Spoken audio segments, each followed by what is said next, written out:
Alright, so on the Unit 8 review, Good work. I like that, boy. it starts off with simplify or evaluate each expression, and we want the answer in simplest radical form. So of course you could just type that in the calculator and get a decimal, but that's not simplifying the radical. The way I showed you to do this is to look at a list of perfect squares. I will have those on the board during the test. So like 2 squared is 4. So that means that the square root of 4 equals 2. If you read it backwards, so if 2 squared is 4, the square root of 4 is 2. And then 3 squared equals 9. 4 squared is 16. 25. 36. 49. 64. 81, and 100. So those are the first 10 perfect squares. So I want to do the square root of 108, and that is not a perfect square because it gives me a decimal. So I want to see which number on my list, the number on the right side of the equal sign, I can divide 108 by and get a whole number. Like, I don't want a decimal. So I can split it into 2 numbers. But I want to use a perfect square so I can take the square root of it. So if I do 108, I know I can't divide it by 81. That's too high. 64, and that's not going to work. 49, we could try it, but it's 108 divided by 49 is 2.2. So no. 108 divided by 36. That is 3. That worked. So you're trying to get one number right now? Yes. I want to see which of these numbers on my list I can divide 108 by. So 108 divided by 36. So that means I can make it turn it into the square root of 36 times the square root of 3. That equals the square root of 108. That's the same thing. And I already know that the square root of 36 is 6. Because it's on my list of perfect squares, which is why I picked that number. So then this is 6, square root of 3. And I can't divide 3 by any of those perfect squares, because it's a prime number. So that's it, 6 times square root 3. I know there are other ways of doing this. There's the factor tree, and there's nothing wrong with that. But this is the way I prefer to do it, and I just think it works out better. Alright, so B is square root of 12 times the square root of 8. We could either multiply these together and then simplify it, or we could simplify them separately and then multiply them together. Since neither one of those is a perfect square already, I choose to multiply them together and then simplify them. So this is the same as the square root of 96. And then do the same thing I did before. I'm going to go to my list of perfect squares. 96, so 100's too big. 81's not going to work. 64, that won't work.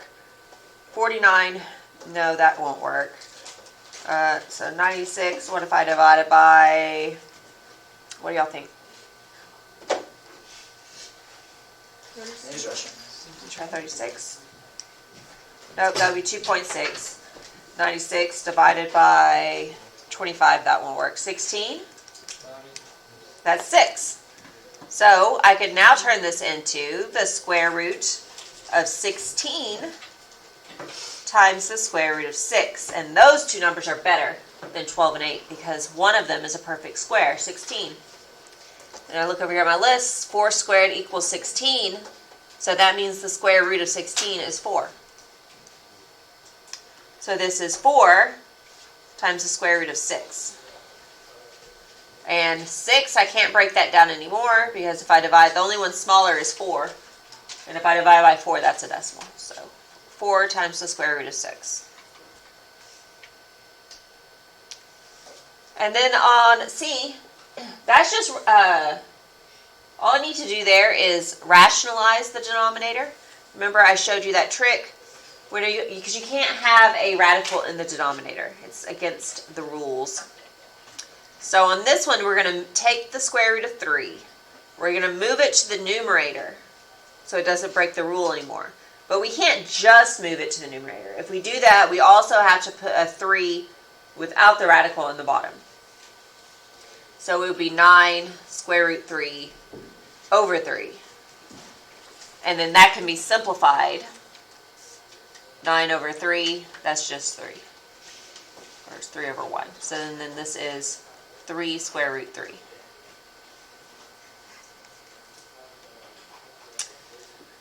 Okay, so that's simplifying the radical. Next is find the geometric mean.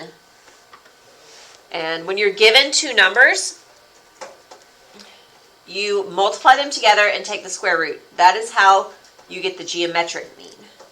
You already know the arithmetic mean, which is just, if I just said, what is the mean of these two numbers? Mean should make you think of average. If I ask what the mean of 6 and 24 is, then what you would do is you would say 6 plus 24, you would add them together and then divide by 2, and that would give you the average. Well, when you do the geometric mean, it's kind of like a step up from that. So we're going to multiply, instead of adding them together, we're going to multiply them together, 6 times 24, and then instead of dividing, we're going to take the square root. So it's geometric mean, you multiply and then square root. So 6 times 24 is 144. Oh, and if I would have gone a little more on my list of perfect squares, 11 squared is 121, 12 squared is 144. So you can always try to see if it is a perfect square. If you don't recognize the number, you can always try it in your calculator. If it gives you a decimal, then go back and simplify it, but sometimes it'll give you a whole number. So this is just 12. So again, geometric mean is we're going to multiply them together, 14 times 21, and then take the square root. So this is the square root of 294.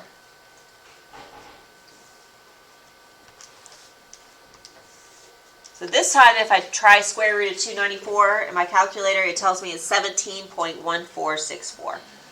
That's not really very helpful whenever I have to answer in simplified radical form. So I need to look at my list of perfect squares. What can I divide 294 by on this list and get a whole number? So 294 is pretty big, so I can start pretty high. I don't think I could start above 100 though. Let's start with 64. We'll try there. So 294 divided by 64. Nope, that's 4.593, so that's not going to work. 294 divided by 7. 294 divided by 49, that's what I meant to say, is 6. So that worked. So that means I can split the square root of 294 into the square root of 49 times the square root of 6. And I know that the square root of 49 is 7. So 7 times the square root of 6 is my answer there. So that's how to do the geometric mean if you're just given two numbers and asked for the geometric mean. The other way of doing the geometric mean is when you have the three triangles. Two small triangles that make a larger triangle, and they're all three right triangles. So this is solving using geometric mean. So when you solve using geometric mean, it's going to look something like, let's see. I'll just do it up here. X equals the geometric mean of A times B. All right, so whatever's on the left where I put X, that can be looking at the large triangle. It could be this leg, the short leg. It can be the long leg, or it could be this one in the middle that's called the altitude. Those three, any of those can be on the left side. And what goes under the radical, the A and B, has to be something that's on something that lies on the hypotenuse of the large triangle. And I gave you a diagram on the board, right over there, where I labeled the different parts. Okay, so for this one, I want to find x, and it's right here. It's the altitude of the large triangle. So x equals the square root of the two parts of the hypotenuse that is touching. Is touching the short piece 12, and it's touching the long piece 40. Now the third option would be if I take these two together, so that the long one's 40, the short one's 12, so this would be 52. So the way I have it drawn, this leg, the green piece, is touching the red and the blue. It's not touching the yellow. I drew it over here. But if the green one was the side, this leg, the short leg of the large triangle, it would be touching the red one and the gold one. It wouldn't touch the blue. So I would use 12 and 52. If it was this long leg up here, that one would be touching the 40, the blue and the gold. So I use 40 and 52. I wouldn't use 12. But this one, that green line is touching the red and the blue, so I'm going to use 12 and 40. I don't need this 52. All right, so I'm going to set this up. Something equals the square root of something times something. And it's going to be x is on the left, and 12 and 40. So x equals the square root of 12 times 40.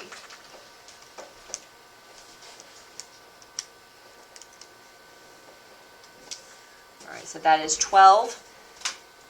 x equals the square root of 480.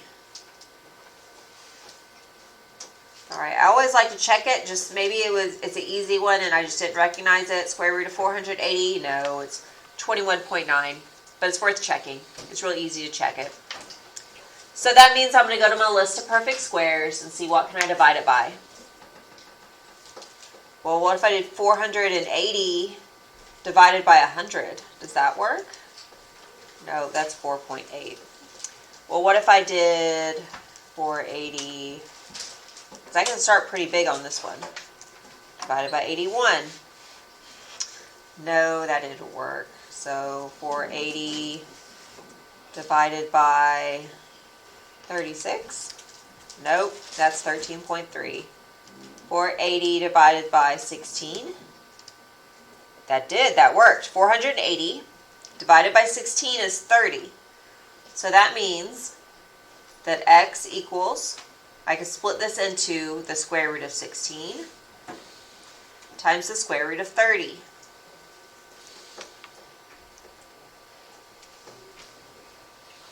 All right, so the square root of 16 we know is 4, so x equals 4 times the square root of 30. So then the last part is just, can we simplify square root of 30 anymore? I'll look at my list of perfect squares. By 4 maybe? So if I go 36 is bigger, so 25, I can't divide by 25. 36, does it divide by 16? No. 30 divided by 9? No. 30 divided by 4? No, because... What about 2? Can you do it to 2? But 2 isn't a perfect square. Oh, okay. It's not on my list. The only other one is 1, but that doesn't really help either. Like 1 squared equals 1. That's not very useful. 1. You can't do it then, right? No, you can't. So that means we're done. Okay. So if you can't divide, if you can't square anymore, that means you're done. You can't do it anymore. If that number under the radical cannot be divided by any of the numbers in my perfect square list and get a whole number, then it means I cannot simplify it anymore. Okay, so it means no problem. Yeah, so you just box it up, we're done. Alright, so I'm going to do another one of these. That's geometric mean. I know it's a little tricky. It's unfamiliar setting it up. Alright, so this time, what goes on the left side of my equation, so I'm going to set up my equation. It's going to be in the form of something equals the square root of something times something else. So that's all I can really do right now. I don't know what goes where. So, and the triangles aren't always facing the same direction. But I know looking at the big triangle, what goes on the left is either one of the legs or the altitude. So there's a leg, and there's the altitude. And clearly the x is over here, so that's the one I'm looking at. Alright, I'm not using the other one. So that's what goes on the left side. So that, since it's x, I'm going to put an x right there. And it is going to equal the square root of the product of the two numbers of the two pieces it's touching. When I say that, I mean 14 is here, and 4 is over here. Is it touching 4? Is that green line touching the red line? No, so I'm not using the 4. So that means we need that third line that we combine them together to get the total length of the hypotenuse of the large triangle. What would that number be? 18, right? Because if you add those two pieces together, it gives you the longer length, it's 18. So the green line is touching the gold one and the blue one. So that's two pieces I want to use. So 14 and 18.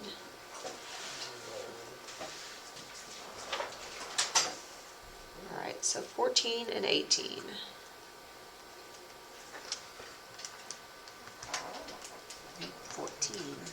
Times 18. 252. So x equals the square root of 252.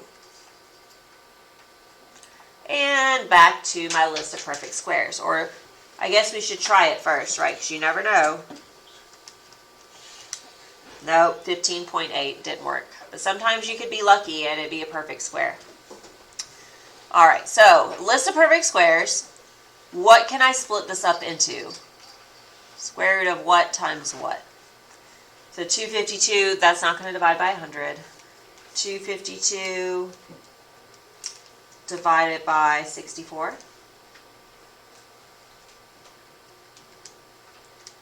No, that's 3.9. 252 divided by 36. Those are even numbers. That works. They gave me 7. So square root of 36 times the square root of 7. And I chose 36 because I knew it was a perfect square. It was on my list. So square root of 36 is 6. Where's the 7 from? 36 times 7 is 252. Okay. And I know I can't split up 7 because it's a prime number. It's only divisible by itself in 1, so that means I'm finished.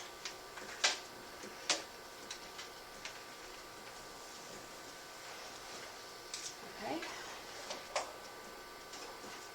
And then the other one for geometric mean I did earlier, and it was the altitude. And the altitude was touching the blue one and the green one, so I used both of those. Is that what the last one was? Oh, that's the same as A. Okay. Let's see. Next problem.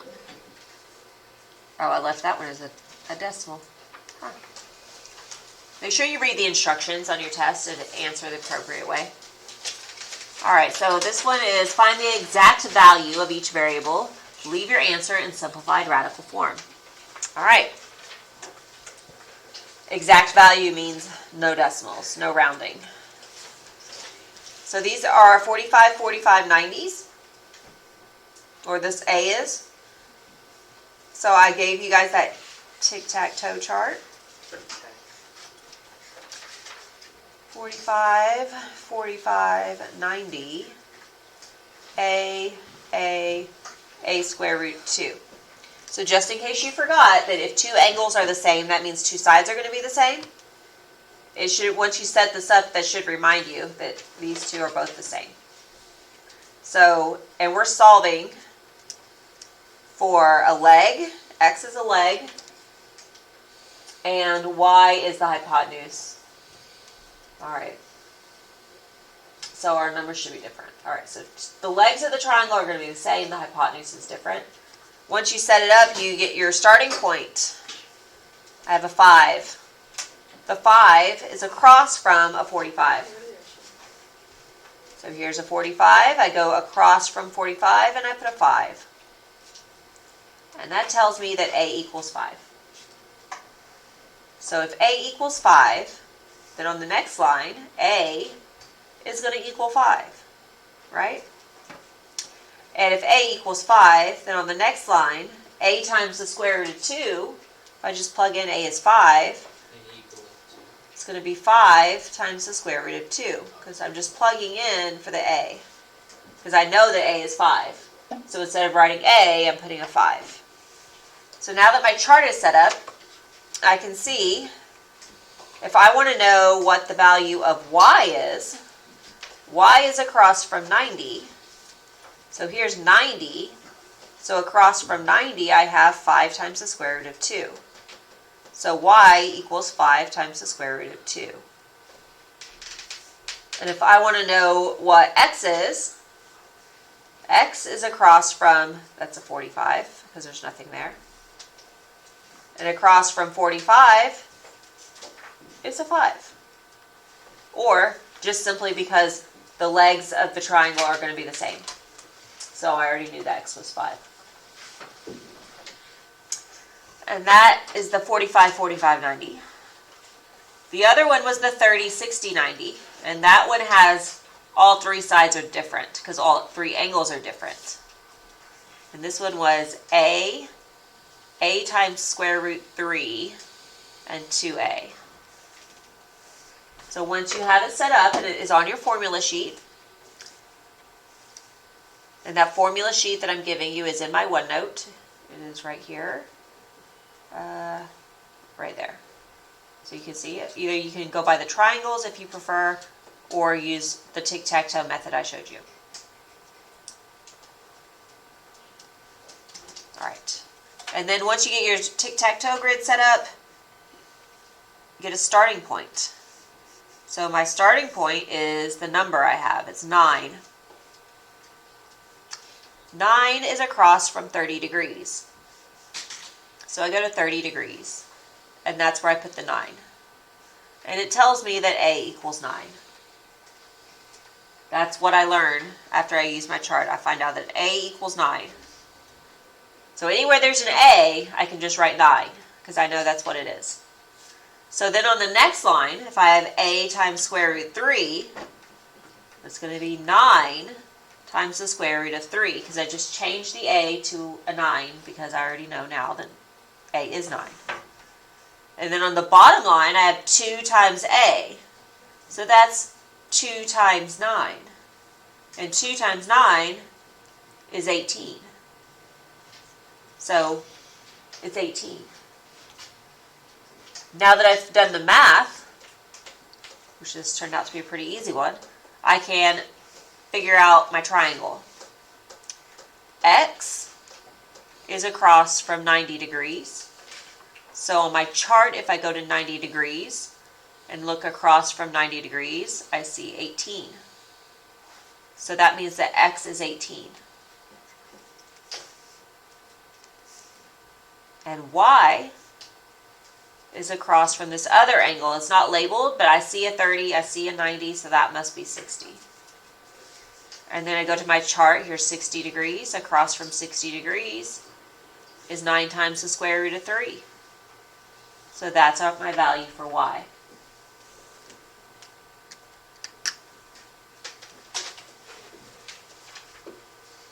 And then there's another one done already, C.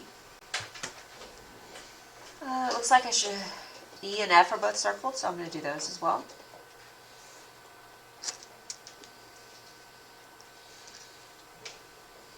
Alright.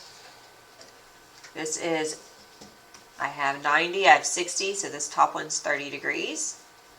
So this is a 30, 60, 90. So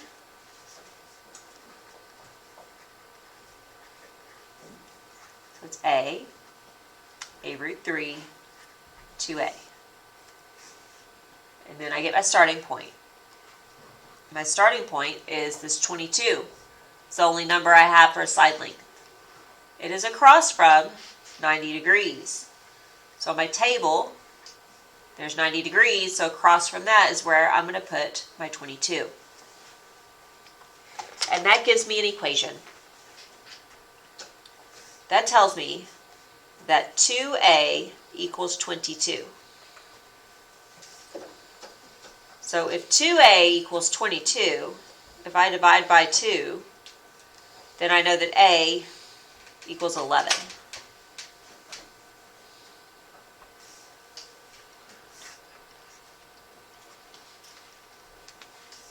All right, so A equals 11. Well, that's up here on my 30, right? A in my chart, A equals 11. And then on the next row, it says A times square root 3. Well, if A is 11, then instead of A, I'm just going to write 11 and the square root 3. And then I can find my missing sides, pieces. It doesn't matter if I start with the X or the Y. X is across from 60 degrees. So here's 60 degrees. Across from that is 11 square root 3. So that is X. And last is Y. Y is across from 30 degrees. So I go to my chart. 30 degrees across from 30 degrees is 11.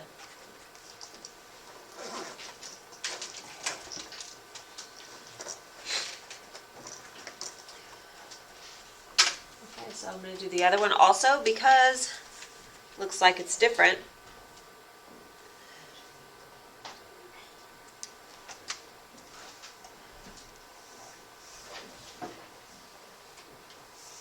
So 45, that's a 90, so this one's a 45. And I'm going to set up a tic-tac-toe grid. For 45, 45, 90 is A square root, no, yeah, 2, A square root 2. And I need a starting point. Starting point is 9 square root 2, 19 square root 2. 19 square root 2 is across from 90. So there's 90. Across from that is 19 square root 2. So if A square root 2 equals 19 times square root 2, you should be able to see that where the A is written, whatever's in front of the square root 2 is A. That's what that's telling you. Whatever's in front of the square root 2 is A. And then you have 19 times square root 2. So here's square root 2. Whatever in front of it is A. So 19.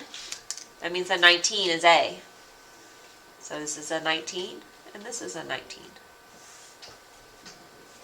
This one was pretty easy. So those are both across from 45. X and Y are both across from 45. 45, that gives me X is 19, and 45, that shows me that Y is also 19.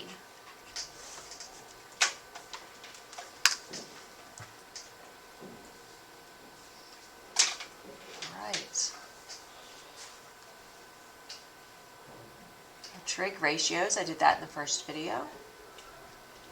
So we can do some more. SOHCAHTOA. Let's do D, E, and F. Or at least let's do D and E, because I did the others already in the first video. Let's do D and E.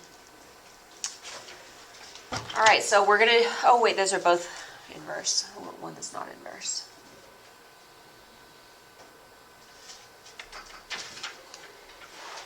Do that one. I. Okay. So here I have, I'm given the degrees and it's not a special right triangle. And I'm missing a side. So that tells me I'm going to use trig.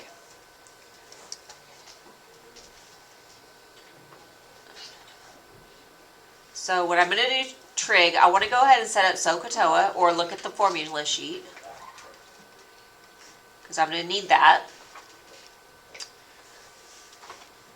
And I find my angle I'm talking about. 67 degrees is my angle.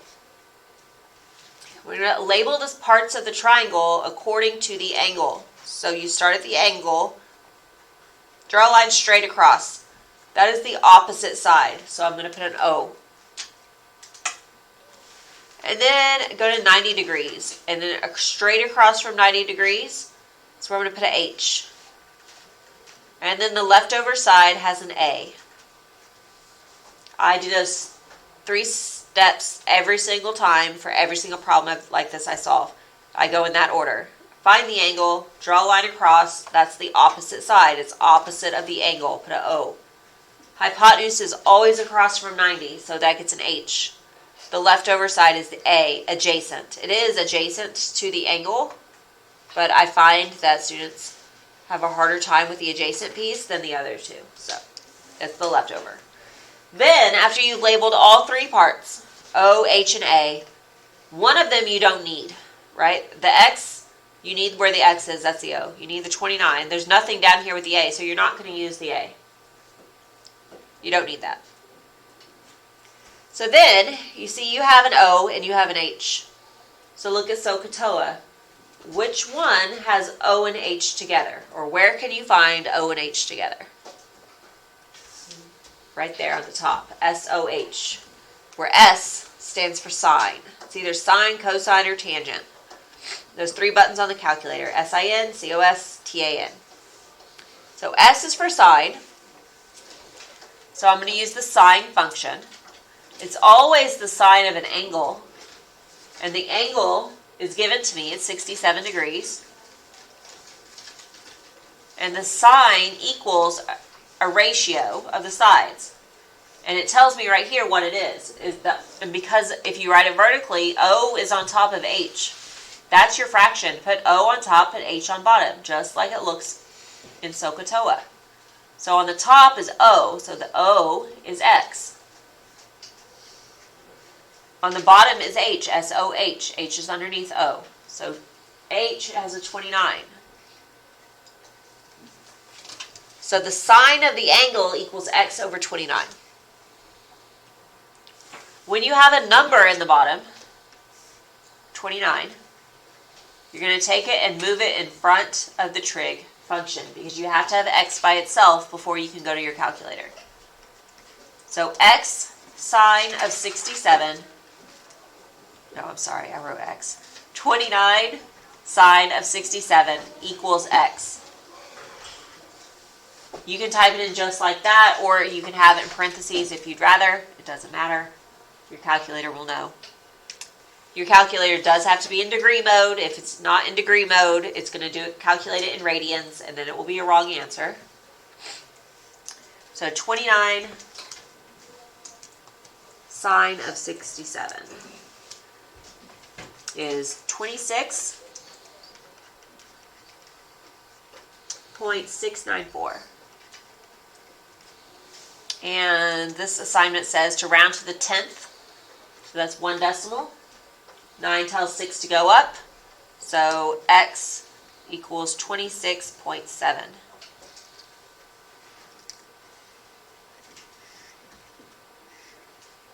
All right, I'm going to stop this. Well, I'm going to do one more. I'm going to do an inverse also. So that's when you're missing a side of the triangle. You use a regular trig function. And whenever you're missing the angle, you're going to use an inverse. And I feel like inverse is actually a little bit easier. You still start off the same way. Here's the angle. I don't know what it is, so I'm going to use inverse trig. But I set up my triangle up the same way. Across from the angle is the opposite side. Across from the 90 is the hypotenuse. The leftover is the adjacent. There's nothing over there with the A, so I don't need it. Again, I have O and H, so since I just did this one, I know that SOHCAHTOA is the SOH. So my fraction is O over H. But this time, because it's the inverse sign, and the negative 1 exponent just means inverse, the inverse sign of the fraction equals the degree, x degrees. It equals the angle. And O is on the top. O is 30. H is on the bottom. H is 39. So this time I don't have to rearrange anything. It's just, all I have to do different is type in second, press the second key, do second sine 30 divided by 39.